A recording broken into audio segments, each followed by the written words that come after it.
Welcome, welcome, welcome to this broadcast of A New Way to Do Grief. I am the author of this book called Permission to Mourn. A New Way to Do Grief. Permission to Mourn. A New Way to Do Grief. I got a secret. I'm having a birthday party. 1, 2, 3,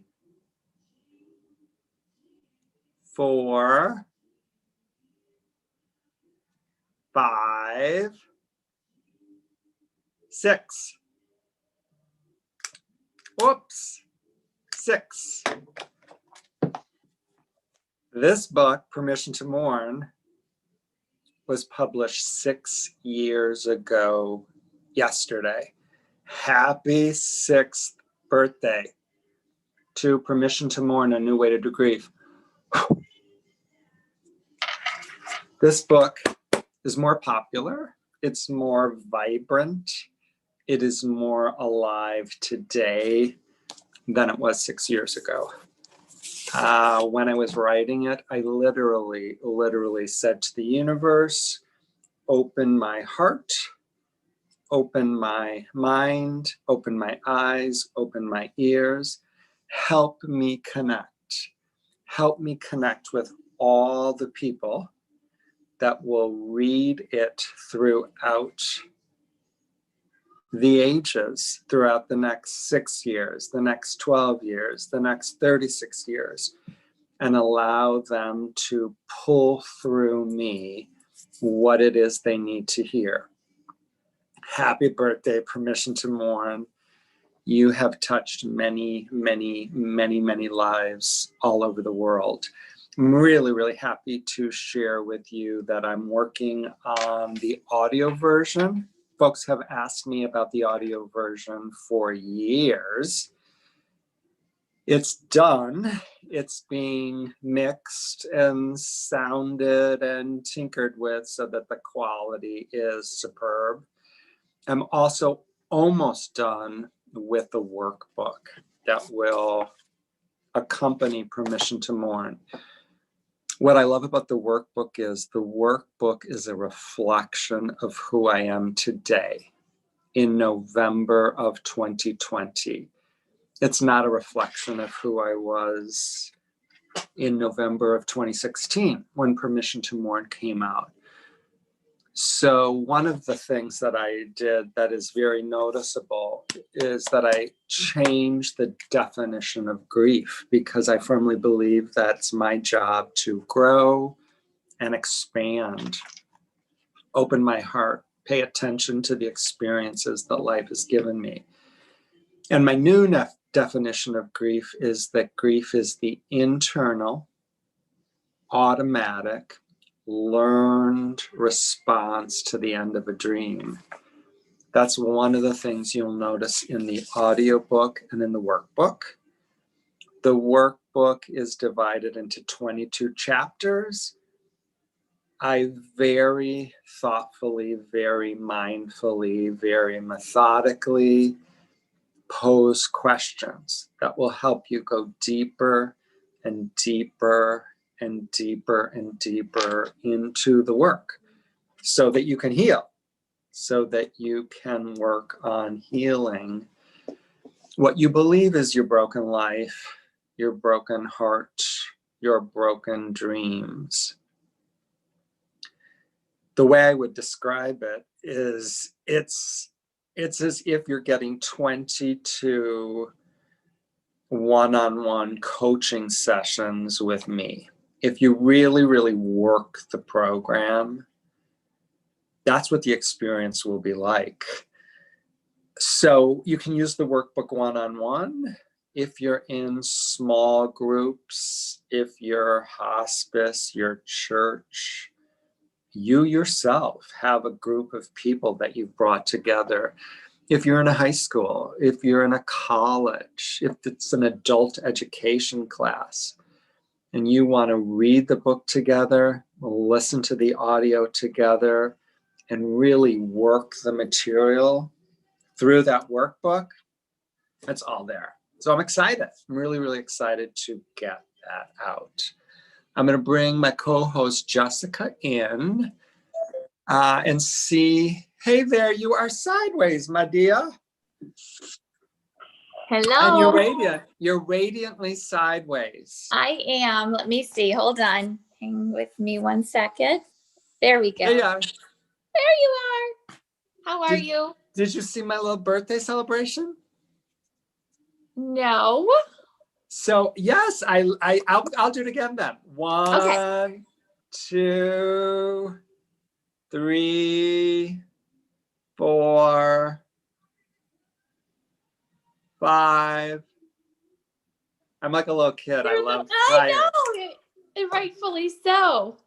6 years old today. 6 years old yesterday. 6 years old yesterday. I love it. Happy birthday, permission to mourn, Happy and all birthday. the people whose lives you have touched. Including this one right here. I know I asked you this before, but how did this book come to meet you? Through a mutual friend that I only knew via social media. I followed her page and the page of her daughters as she was going through pediatric cancer. Are we talking about Lisa? Yes, we're talking about Lisa. Okay, I wasn't so sure if I could say her name through Oh, Lisa. sure. Yes. Oh, you're kidding me? Lisa loves to hear her name. So well, Lisa led me to you and your video first, and then through that I found your page and then the book. So it was the video of the 10 things I learned in the 10 years since Rory died. Yes. Yeah, Lisa would watch that video day after day after day after day, and she knew that the content of that video better than I did. It's amazing. Yeah, so that's a video that that was created 10 years after my son Rory died. It was on the 10th anniversary of his death. I had a huge celebration of his life because I was ready to celebrate his life 10 years after I got my feet back on the ground. And I offered 10 things that I had learned in those 10 years. Folks can find it right here on my YouTube channel. That has been a really, really pivotal piece for many people, including me. So that led you to my page, and then somehow you saw mention of the book? And then I saw the book, yes. And I remember reading it, and I remember dropping Lily off at school and sitting in my car and reading it. And I think I read it almost in its entirety in one setting, crying and underlining. And I have 2. Then when I met you for the first time, I got an autographed copy. And then I've gifted it to so many people because for me, I mean, I was gifted with so many beautiful books throughout our journey. And then once Olivia passed and transitioned, but your book by far, it's as if, and so many people say this, it's as if you wrote it and you were reading it directly to me, for me, about Olivia. Yeah. So, yeah. That was the intention. I'm well aware of this now, but living through Aaron's death and living through Trisha's death and then living through Rory's death, I felt so alone and so abandoned and misunderstood and confused. And I thought, there's something wrong with this picture. I mean, people are dying every single day. All you have to do is open the newspaper. Absolutely. Why does it feel like I'm the very first one? Yeah. So having gone through the 3, I honestly said to God and to Rory and to the universe and to Trish, if I can figure out a way to claw myself out one more time, then I am going to devote my life. I'm going to dedicate my life to make sure that nobody has to suffer the depth and the breadth of the pain that I suffered 3 different times. So the intention really was, I don't know if I had the words for it in 2014, but I wanted to be sitting on the bench with the reader speaking to them and telling them everything that I wish someone would have told me so that they wouldn't feel so alone. Absolutely, because it is so isolating. And what a beautiful gift to give back as we talk about living in community, and we're not meant to suffer and we're not meant to do it alone. And to have you sitting on the bench, I mean, it pours through each word. And I say this often during the classes that I teach, and you've been with me enough that you've experienced it, that the person who has benefited the most from me writing this book is me. And that's one of the 10 things that I talked about in that video that first drew you to me. We have to first give what it is we want to receive. And when we give it, when we vibrate at that level, the universe responds in kind. That's, I wish we learned that in kindergarten. We probably do learn it in kindergarten and then we forget it. Yeah. But, that which we put out comes back to us. We receive. Tenfold again and again and again. Yeah.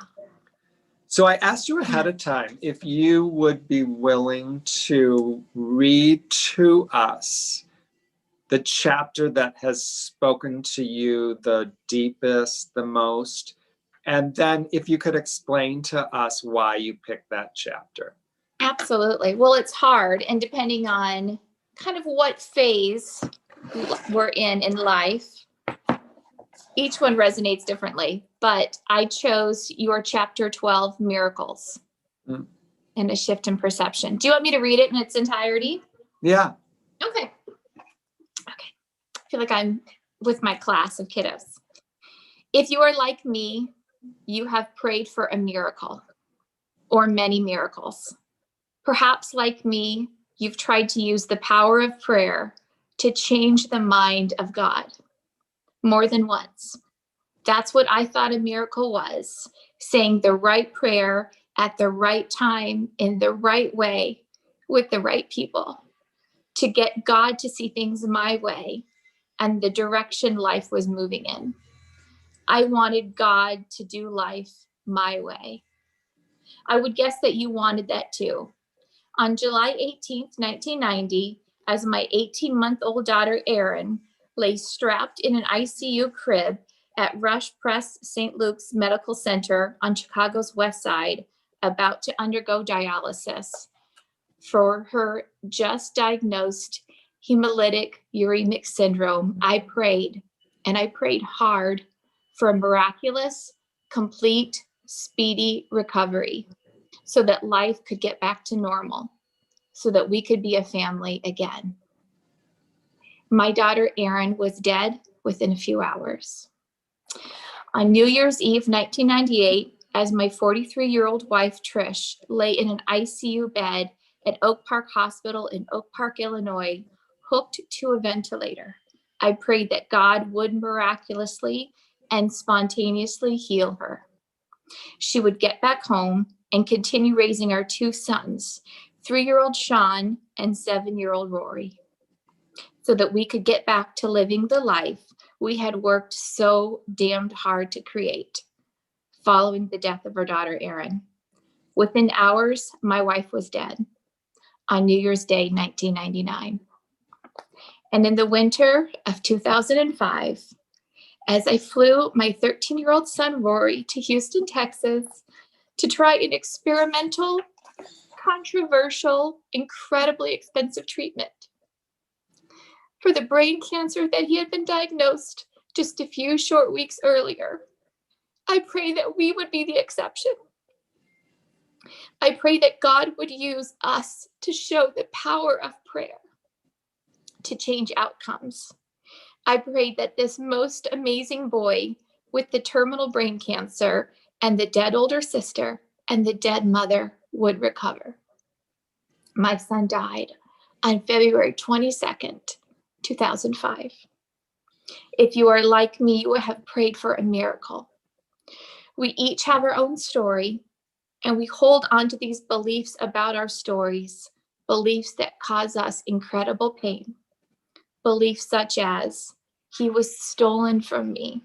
She died too young. We were robbed. I should have been there. I should have saved him. Her death is my fault. I am not a good mother. I was not a good, I changed this to suit me. I was not a good husband or wife.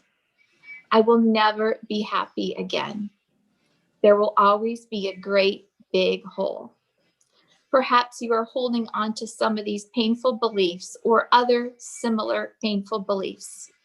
Author Marianne Williamson defines a miracle as a shift in perception. That simple, that profound, a shift in perception. I have grown to love this definition of a miracle.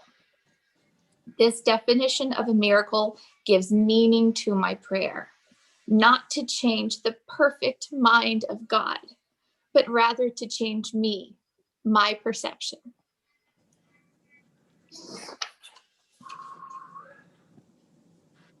Of life as it is unfolding, as it has unfolded.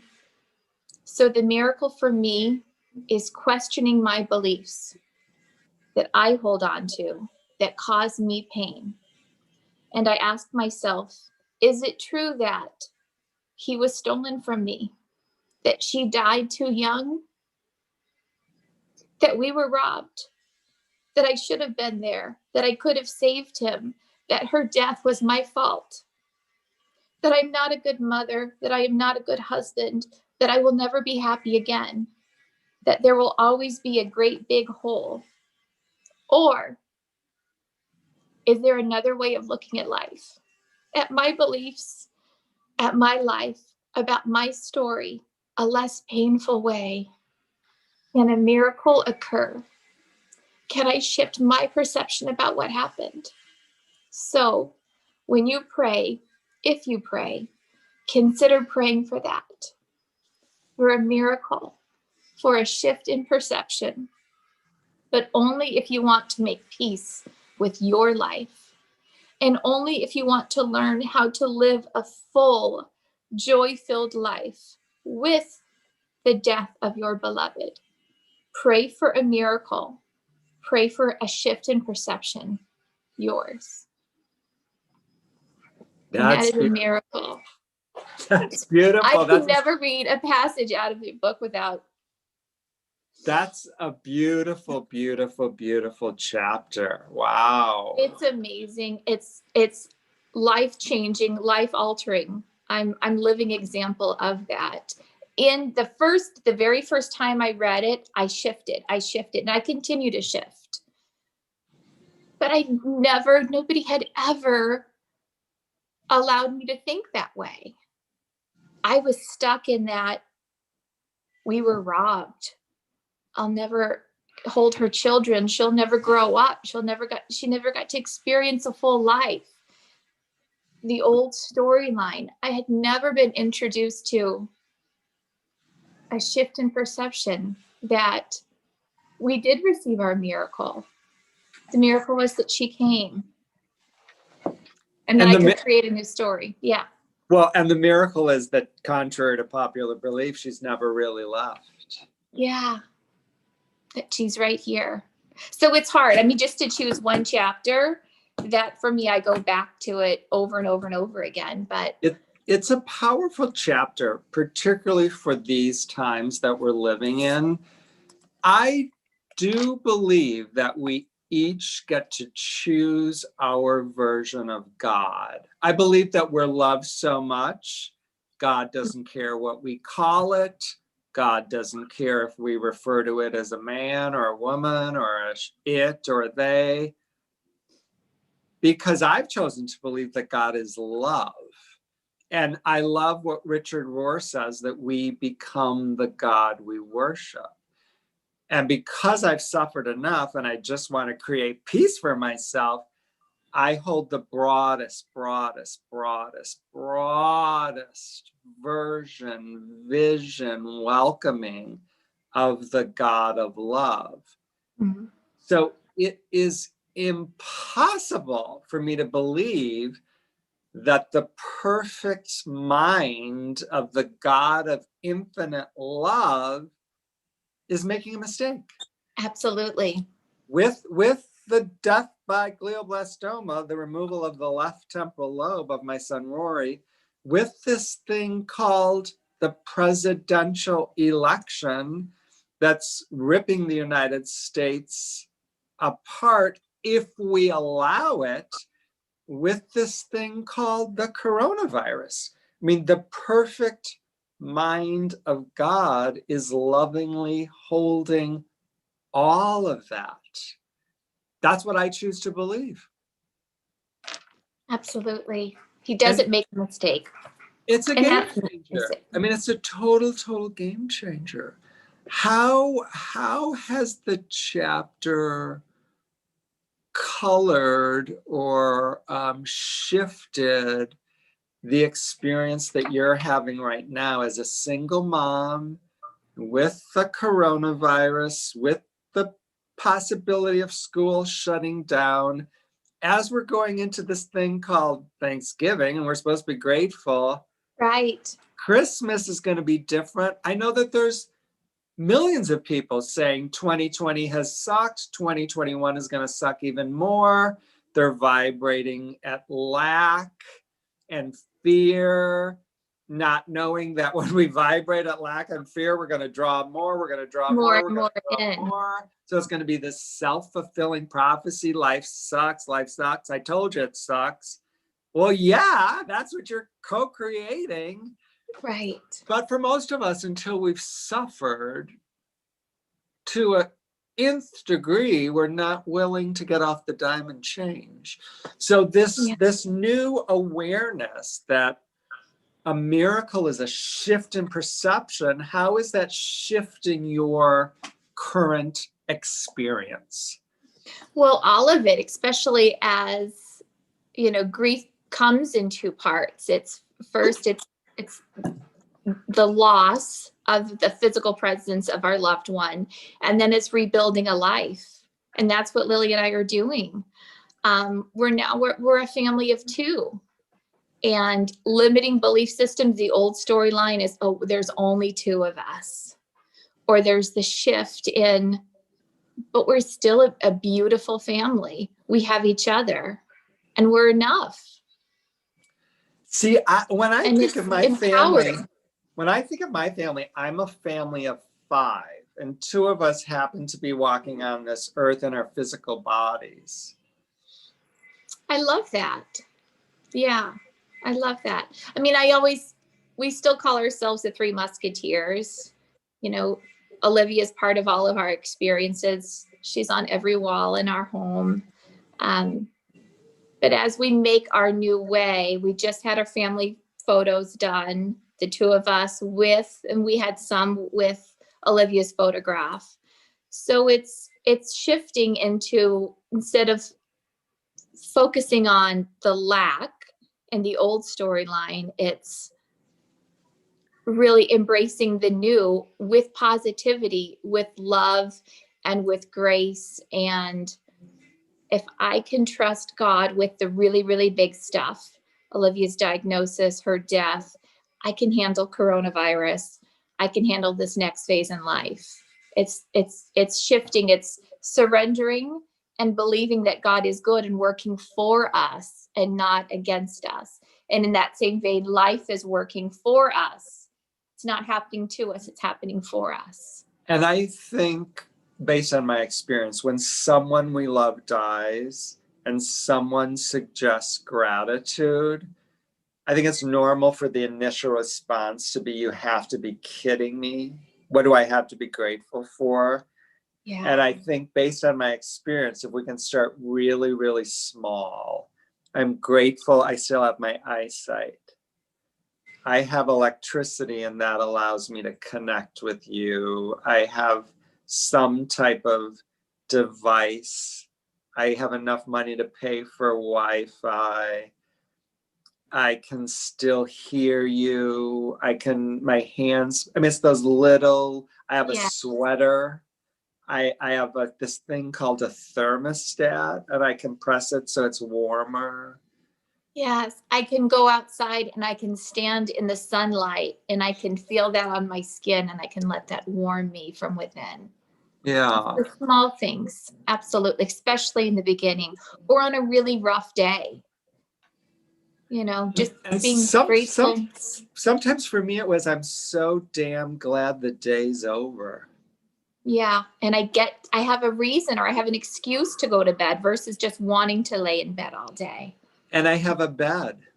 And I have a bed. And sheets, and there's a pillow, and I also have a washing machine that works. So I mean, if we're really, really honest, Yeah.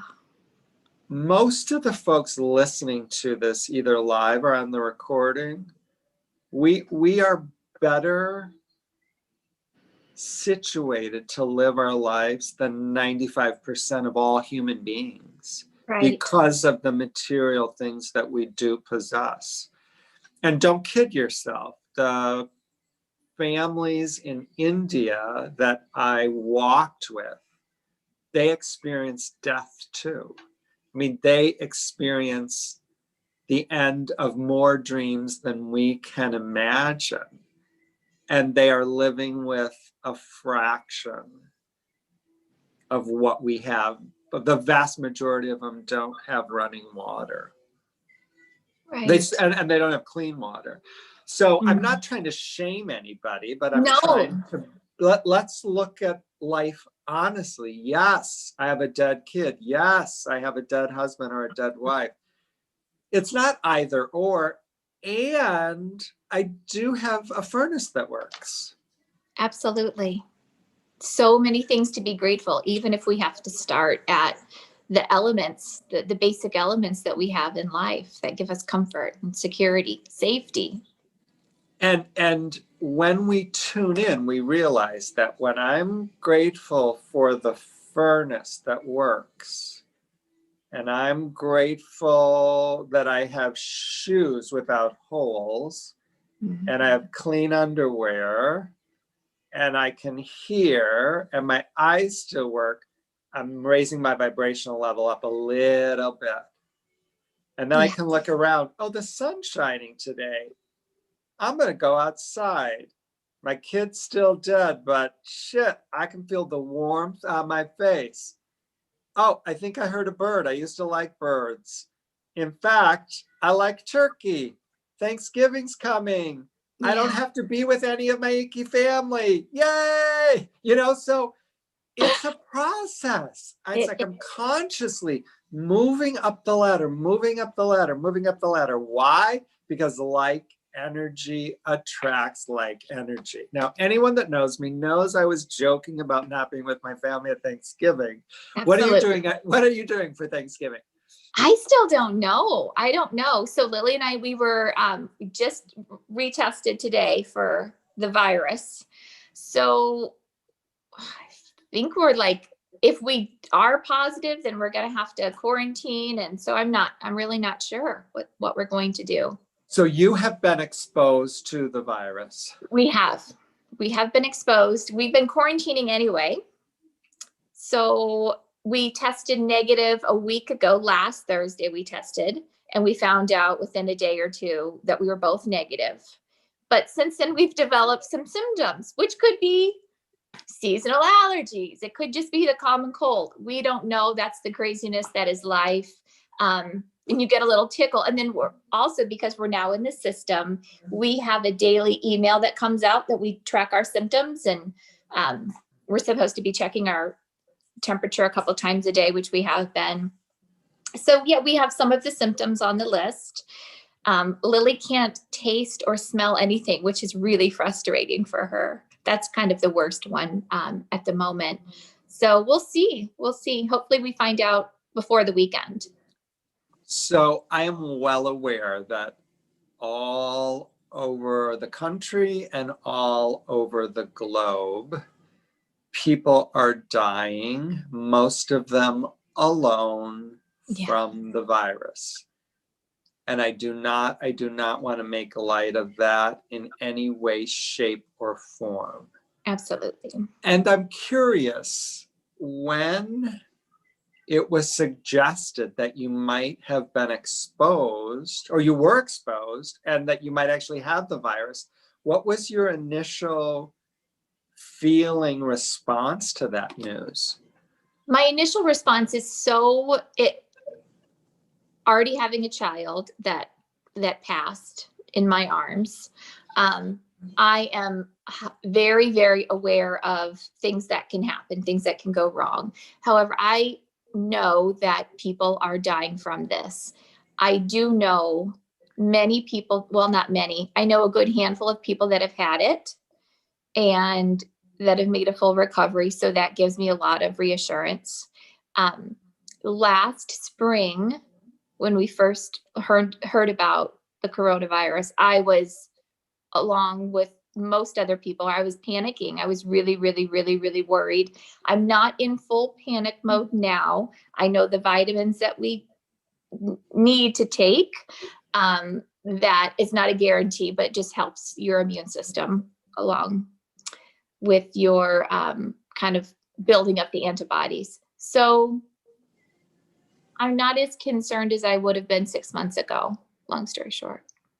And realistically, if Lily cannot smell and she cannot taste, then that would indicate, hey, maybe she does actually have the virus. Maybe she does have it. And we're quarantined anyway. And if it is a mild case, prayers are that, of course, we make a full recovery. Then, you know, we're home anyway. We've already been protected from the rest of our family. We're not exposing anybody else. We're being responsible. We're going to do the right thing. We're going to stay home together and fight it off, have the antibodies, and then, you know, test negative a couple of times before we reintroduce ourselves to the public. Still wearing masks in the in line with the chapter you read, the prayers for a full recovery, are those prayers intended to change the perfect mind of God? No, because now we know it does. Well, my belief is that it doesn't happen that way. It's setting the intention in my mind and my heart at that vibrational level that all will be well, all will be as it should. It's out of my hands anyway. Yeah. It's not that powerful. Right. And really, I know people think I'm absolutely nuts, but the truth of the matter is that you and Lily being exposed to the virus, this is happening for you. Lily can't smell and she can't taste. She might have the virus. This would be actually happening for you. That's revolutionary. I mean, that's a completely new way to look at life when there is absolutely no resistance whatsoever to that which is. Now, that doesn't mean we're stupid and we don't wear masks and keep social distance and wash our hands. That's insane. We do what we do. We follow the science. And I still choose to believe that it's all happening for me, not to me. Absolutely. So you're not sure what you're going to do on Thanksgiving then yet? Yeah, you're still going to kind of wait to see. Going to kind of wait and see. Yeah. So you know my friend Lindsay because you met her during the retreat that we did here in October. Yes. And you're aware of Lindsay's incredible, incredible husband, John, who in the perfect design died from a glioblastoma, same as my son, Rory. And as a result of this glioblastoma, I said yes, that I would meet Lindsay in person. She lives 20 minutes from me. People ask me to meet them in person every single day. Sure. I can't do it. But because John died from the glioblastoma, I said, of course. And she and I have been working together once a week since. So she and I had a one-on-one coaching session this morning, and this is what Lindsay and her husband, John, planted, this is the seed they planted, which I am going to do in honor of the love between Lindsay and John at 4 p.m. Central on Thanksgiving. So you and I are going to be live Thanksgiving morning, 1 week from today at 11 a.m. at 4 p.m. Central, which will be 5 Eastern, 3 Mountain, 2 Pacific. Wherever you are around the world, you can figure it out. We're going to do the candle lighting ceremony. And the idea would be people can join us all over the world, and we'll have 4 candles. You can go to my website, tomzuba.com, and you could print out the prayer. And together, it's John and Lindsay's idea, but this sacred time will light the 4 candles and we'll call in love, call in courage, and call in and say the names of the people that we love who dropped their bodies and went to the other side. Don't you love that? I love that idea. I absolutely love that. So it's a way that none of us have to be alone. Absolutely. There's not one it's a choice. person. Yeah, I choose to not be alone. Yes. I choose to not suffer and not sit and lack. Right. And we can literally, I mean, I'm going to be I'm thrilled about Thanksgiving. I'm so excited. It's the most excited I've been in 10 years. What are you going to do? I'll tell you what I'm not going to do. My whole extended family of 800 people, we're not getting together because of the virus. Yay! I know that's a horrible thing to say, but it's the truth. So I'm going to work out in the morning. I love working out. That is how I care for myself. You and I are going to be live at 11, which is going to be a blast to celebrate Thanksgiving with you and everyone that's with us live or during the recording. And then I'm going to go over to my son, Sean, and his girlfriend, Shelby's house. I'm going to bring Molly, my dog, so Molly can be with their dog, Brandy. We already ordered 3 perfectly beautiful Thanksgiving plates from this incredible restaurant in Rockford called Francesco's. Shelby ordered a vegan pumpkin pie. She does not eat dairy. I do. I'm bringing milk chocolate, dark chocolate. We're going to melt it. We're going to drizzle it on Sean's piece and my piece. I'm going to bring raspberries and strawberries. I offered to buy a really, really expensive bottle of champagne, and neither of them drink. So I was like, I'm not going to be the drunk uncle with the 3 of us. Bringing his own champagne. Right, exactly. So I'm going to eat. And then this is my favorite part. I'm going to lay on their sofa and hope to God I fall asleep. If I know anything about you, I think you're going to be asleep like that. Even without the tryptophans or whatever they're called. Exactly. And what I'll do is I'll put on the recording of the sound bath, and within 4 minutes, I'll definitely be asleep. Yeah. So folks.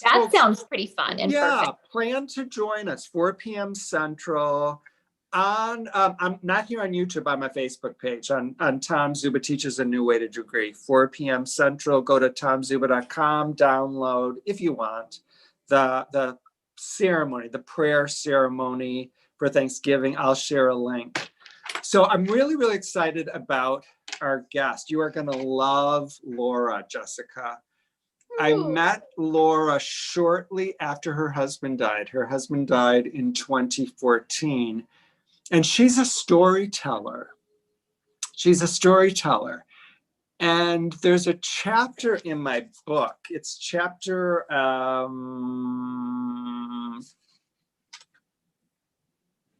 what chapter? I think it might be it's the chapter about telling your story over and over and over again. That one. It's before 12. Let's see. Isn't that funny? I don't even remember what chapter. I know. Anyway, it talks about the importance of telling our story. Yesterday, Laura sent out a email to everyone on her email list, and she shared the most beautiful, powerful story of gratitude. So I invited her to join us for two reasons. Number one, I want everyone to meet her. And number two, hi, Laura. Hi, Tom. Hey, I'm so Laura. glad to see you. This is my co-host, Jessica. Thank you for being with us. I'm delighted to be here, Jessica. It's great to meet you. So nice to meet you, Laura. You and I have not seen each other for many, many, many years. That is true, but it's lovely to see you now.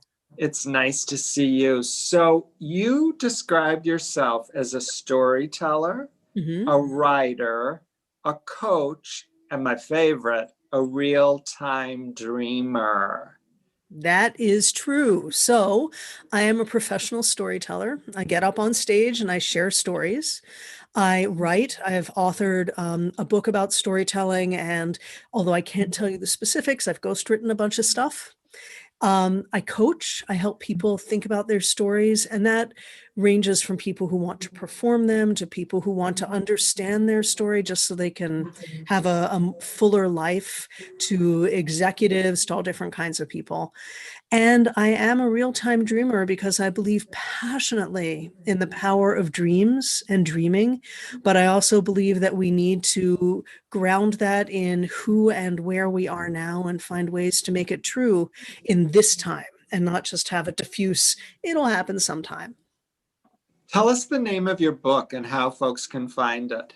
Sure. So my book, which I am sorry I don't have a copy of at hand, is called From Audience to Zeal, the ABCs of Finding, Crafting, and Telling a Great Story. And you can find this at, I will actually even put the link in the chat. The easiest way, you can find it on Amazon. But if you go to audience2zeal.com, COM, there we go, that'll take you right to my publisher.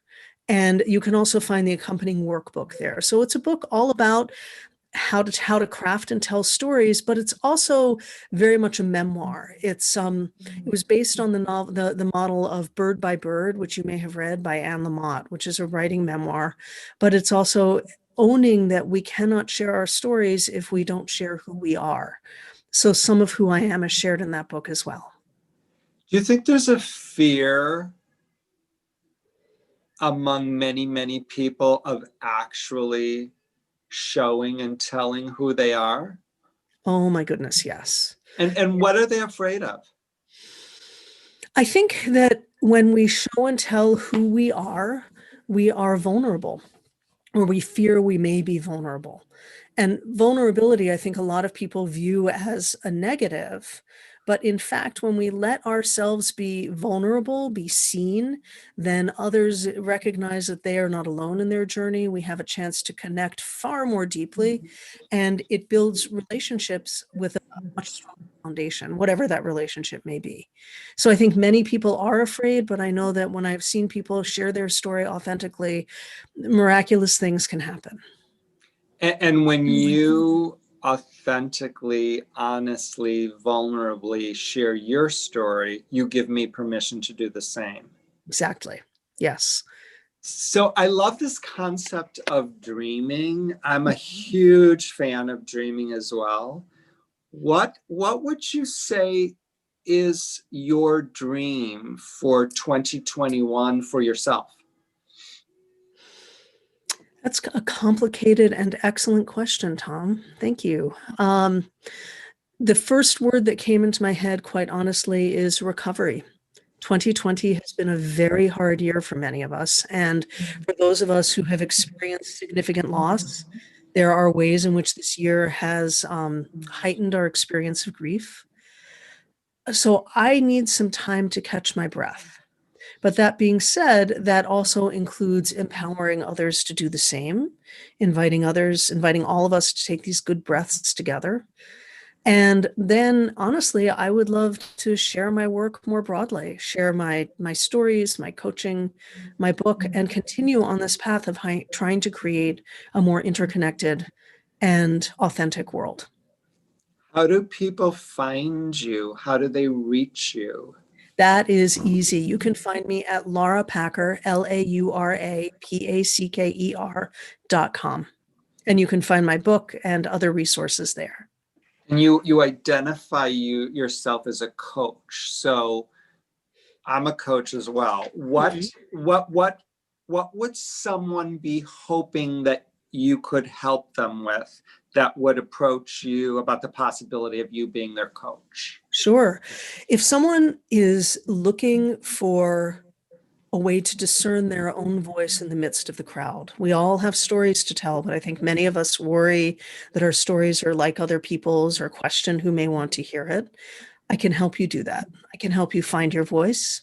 I can help you shape your story, and I can help you find a way to share that story. And how does one realize and create this type of career for oneself? It's like, how did this happen? How did this happen? I love that. So my mom was a children's librarian, so she told me a lot of stories, and my dad was a writer, so he told me a lot of stories. So I grew up steeped in story. I got my degree in folklore and mythology because I love fairy tales. And while I was in college, I met a man who was a professional storyteller. And as soon as I heard him telling stories, I thought, this is magic. There is something powerful here. I took a class with him and I told a story in the class. And I was 19 years old, and he got in my face and he said, "You have the power." And I was anointed. About 10 years after that, a little less than 10 years after that, I found him again. I started sharing stories more. I started teaching, and the road opened up before me. So how would you define the power that he saw in you? I think what he saw was the power to identify meaningful stories and to share those in ways that gives the listener permission to find themselves in the story. It is not all about me. And I think it's easy for any of us who do public speaking and things like that to forget that it's not all about us. And I know that you know it's not all about you. And I know that as well. And I think what he saw was the space for the audience, along with being good at it, being good at sharing stories. And every single human being has a powerful, fascinating story that is waiting to be told and heard. Absolutely. Oh, Yeah. absolutely. And when we have an opportunity to share that story, we get to live our lives with far greater richness than we would otherwise. What a perfect time. Jessica and I were just talking about this, that we've chosen to believe that life happens for us. Life happens for us. In the midst of this amazingly complex and inviting transformational period of human history, what a perfect time to dive into our own personal stories, Mm-hmm.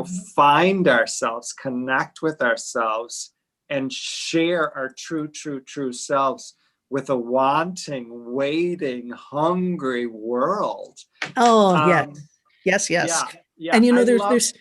there's just one other thought. There's so much healing power in doing that because the world is waiting for it. And when my husband died, it was sharing that story that not only guided me into a place where I could embrace the grief and heal, but helped others as well. We need those stories. We need all of our stories. And in the olden days, I remember when I was a little kid, I mean, those are the olden days, sitting on my grandparents' front porch and underneath their kitchen table, when the adults would all be sitting around telling story after story. They told the same stories over and over and over again. We've lost that. I fear that we are losing it, but I think that, as you said, this is a time that gives us enormous possibility. I don't like the word opportunity as much as I like possibility to re-embrace those basic facets of who we are. So yes. So go ahead.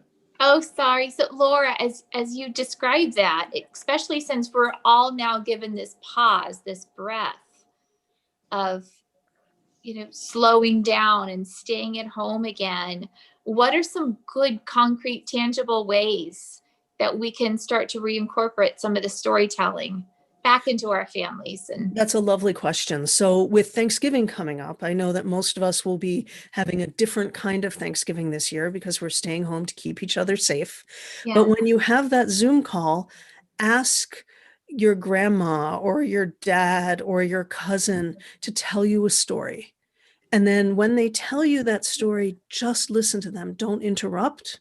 Just let them share the story with you. Don't tell them they're wrong if it disagrees with your own memory, because it's their experience. So in this pause, I really like the way you put that, Jessica. It gives us an opportunity to let ourselves actually listen more. And it all stems from listening. The effective storytelling grows out of being well listened to. So listen. Yeah. do And you recommend? I was just going to say, make sure you record it too, so you have that for the generations. Yes, Absolutely. I think in our family, my mother and I, we always call ourselves, we're the memory keepers. We're always the ones to take the pictures. And so to have maybe a designated person that does record it. Yeah, and invite them. Ask who wants to do this. There may be somebody who's excited by that. So yeah, having that memory keeper is a lovely idea. And then tell the stories again, or ask people to tell them again. And if it's a traditional story, if it's a personal story, all of those have value. Traditional stories are how we look at the world through metaphor. Personal narrative or family stories, like we tell the story of how my grandparents immigrated, came to the United States. Those help us remember who we are. So yes, absolutely. You shared an absolutely beautiful story with us through the email that reconnected us. And I thought it would be such a powerful, powerful gift to give folks that are with us live and folks that will be watching the recording later this week. So would you share that with us?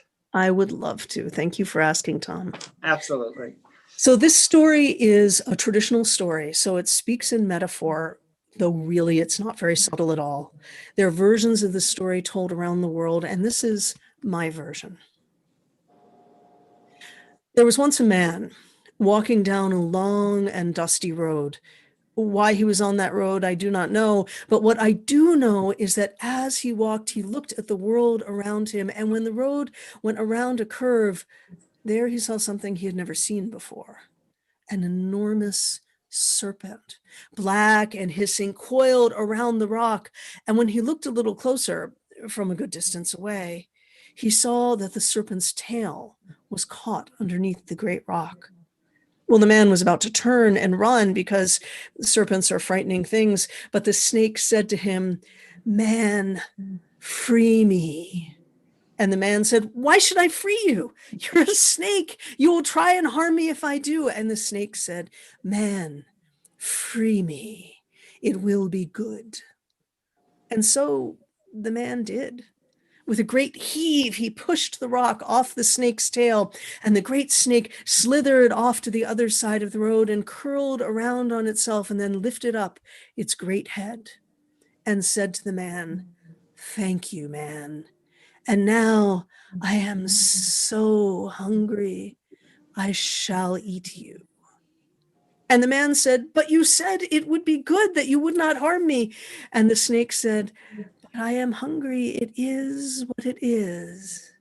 And the snake started to move towards the man. Now the man, he wanted to run, but he knew that the serpent was much faster than he. So he said, wait.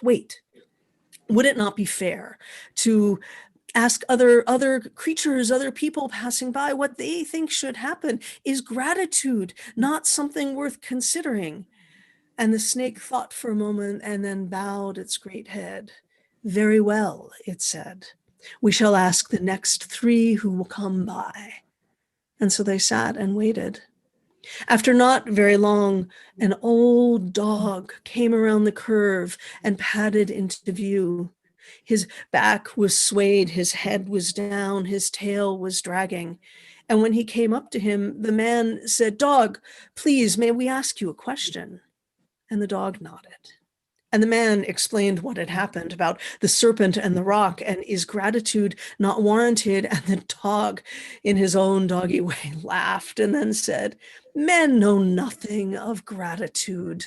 I served my master for many years, barking at intruders, herding the sheep, and yet now that I am old and I want nothing more than a warm fireplace, he says he will tie stones to me and throw me into the river, that I am a burden to the family.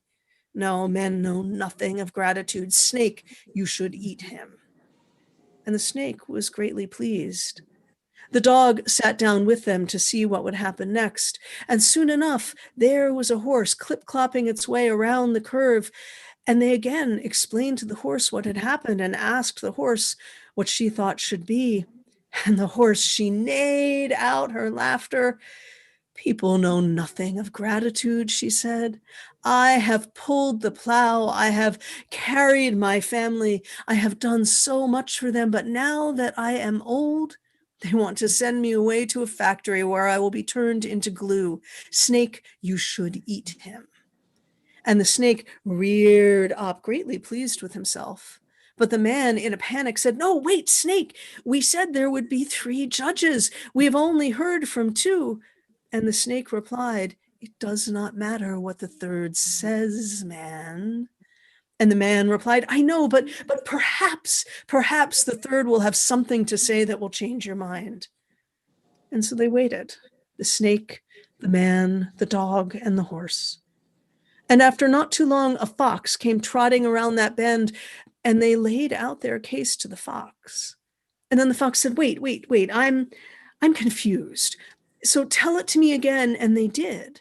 And then the fox said, "But Snake, you said your tail was caught under the rock? That makes no sense to me. This whole story makes no sense. I think it is foolishness." And the snake said that, no, it was true. And the fox replied, "Well, then you'd best show me, because honestly, I think this is just a load of lies." And so the snake made its way back to the rock and pulled its long body through the tunnel underneath the rock where it had chased a rat.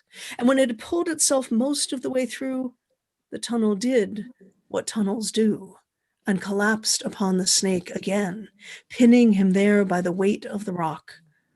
The fox looked at the man and said, "Be careful who you do favors for," and trotted away.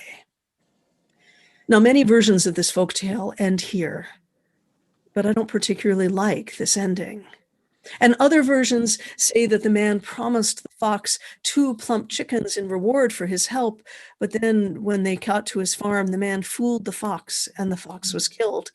And I don't particularly care for that ending either, because I, for one, believe that gratitude means something. So in my telling of this tale, I will tell you this. The man turned to the dog and said, "I'm sorry that your master treated you so, but I have a warm fireplace, and you are welcome to live out your life there." And then turned to the horse and said, "I am so sorry that your family discarded you like you were worth nothing. Come, I have a field full of sweet grass, and live out your life there with me." So the 3 of them returned to the man's home. As for the snake, I can only imagine he made his way free, but that is not in this story. The man and the dog and the horse lived quite a happy life together, and there it was one cold, blustery autumn night. The horse was safe in the stable, and the man sat by the fireplace with the dog at his side, stroking the dog's head, when he heard a scratching at the door. He went and opened it, and there was the fox, pacing back and forth, looking so agitated and upset. And the fox said, "Please, you must come help me." And the man did not hesitate. He ran out into the windy night, following the fox, who kept looking over her shoulder to make sure that the man was still there. They ran through the woods until they came to a great tree that had been blown over by the storm. And the fox started scrabbling at the dirt underneath the tree. "My den was under there," she said. "My babies, my kits are caught." And without waiting, the man rolled up his sleeves and he began to dig.